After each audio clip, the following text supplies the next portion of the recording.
অবৈধ অভিবাসীদের বিতাড়িত করার বিষয়ে যুক্তরাষ্ট্রের সুপ্রিম কোর্টের রায়ের পর আরও কঠোর বার্তা দিয়েছে ট্রাম্প প্রশাসন।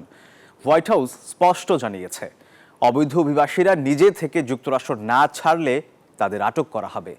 দেশটির সর্বোচ্চ আদালত অভিবাসী নির্বাসনে যুদ্ধকালীন আইন ব্যবহারের অনুমতি দেওয়ার পর এমন হুঁশিয়ারি দিয়েছে ট্রাম্প সরকার। দ্বিতীয়বার মার্কিন মসনদে বসার পরই সে দেশের অবৈধ অভিবাসীদের বিরুদ্ধে কঠোর বার্তা দেন ডোনাল্ড ট্রাম্প। হুঁশিয়ারি দেন, যুক্তরাষ্ট্রে কোনো অবৈধ অভিবাসীর ঠাঁই হবে না। এরপরে ট্রাম্প প্রশাসন উঠে পড়ে লাগে অবৈধ অভিবাসীদের চিহ্নিত করতে।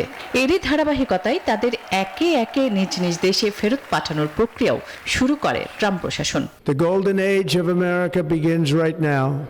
এরই মধ্যে বহু অবৈধ অভিবাসীকে যুক্তরাষ্ট্র থেকে বিতাড়িত করা হয়েছে। তাদের বিতাড়িত বান্ডেল থাকলে প্রতি সেনমানিতে টাকা বাঁচবে। বিকাশ সেনমানি বান্ডেল কিনে জিতুন প্রতি লেনদেনে।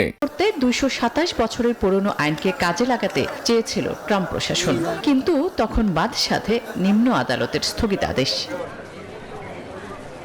এমন পরিস্থিতিতেই এবার মার্কিন সুপ্রিম কোর্ট ট্রাম্প প্রশাসনের হাতে 227 বছরের পুরনো আইনের অস্ত্র তুলে দেয়। তবে আদালত জানিয়েছে, ওই আইনে কোনো অবৈধ অভিবাসীকে দেশ ছাড়া করার আগে তার হাতে যথেষ্ট সময় দিয়ে নোটিশ দিতে হবে।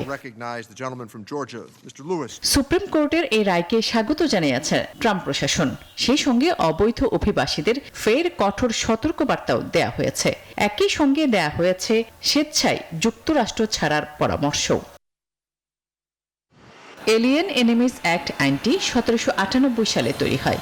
দেশের শত্রু বলে বিবেচিত বা ক্ষতি করতে পারে এমন ব্যক্তিকে দেশ থেকে বিতাড়িত করতে এই আইন বলবৎ করতে পারে মার্কিন প্রশাসন। আসমা তুলি, নিউজ 24।